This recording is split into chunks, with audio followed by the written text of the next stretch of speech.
So it seems like, Netflix is doing this thing where, like, they're creating more of their own movies. Like, how movie theater... you get basically what I'm saying. I don't need to go through it.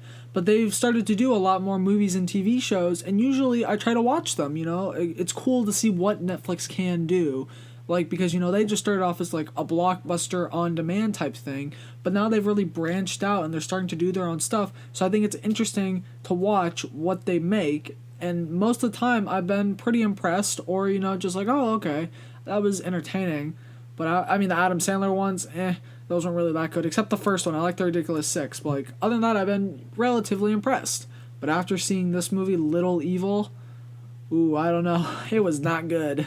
So Little Evil is about Adam Scott, who's just married Evangeline, I think that's how you pronounce it, Evangeline Lilly, and so she's the mom to this little kid, and his name's Lucas, and basically they get married, and, they try to be one happy family, and the stepdad is trying to bond with the stepson, and it's not working out, that cliche, but, like, as the movie progresses on, you see there's something not so right with Lucas.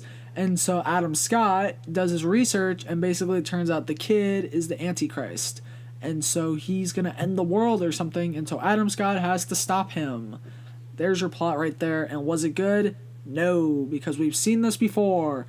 Now, I don't know if we've seen it directly like this kind of approach they took to it, where the kid, like the stepdad knows the kid's the Antichrist, but, like, if you really look at it, the movie's been done before numerous times. And I wouldn't really go as far as to say this movie's a spoof movie. It definitely references some other horror movies, but, like, I wouldn't really, like I said, I wouldn't say it's a spoof movie, it's its own movie, but it feels like it's a spoof movie when it's not, and that's not a good thing. Because at least Scary Movie knows it's bad. At least they know, hey, we're taking off all these other horror movies.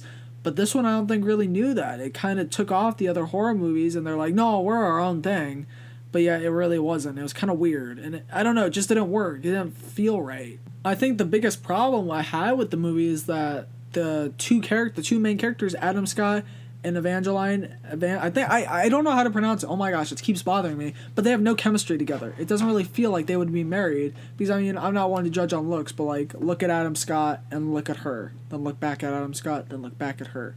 That coupling didn't really make sense to me.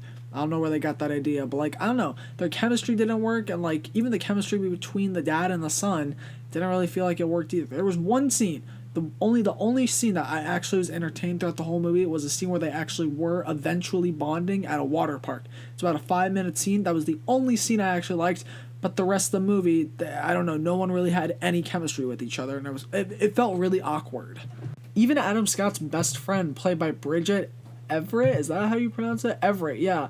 She was the worst character in the whole entire movie. Like, she wasn't funny. I don't know. I didn't like that character at all.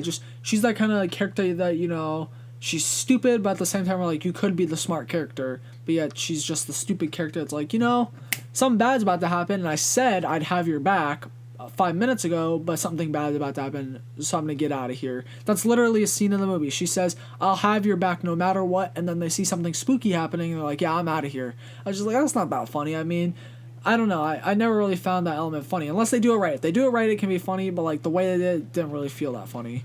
I don't know, she was probably the worst character of the whole entire movie. Maybe I am being too harsh on this movie. I feel like if it came out during the Halloween season, I would have liked it more, but it wasn't impressive. It was just kind of disappointing, and I really don't care for it, and I don't think I'll ever watch it again. So I'm going to give Little Evil a 3 out of 10.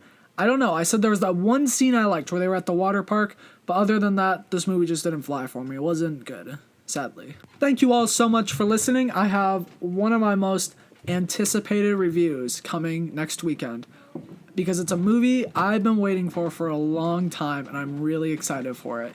But yeah, thank you all so much for listening. If you've liked what you listened to on here and you want to listen to more, go like, comment, and subscribe. That would be really helpful, and I would really appreciate it.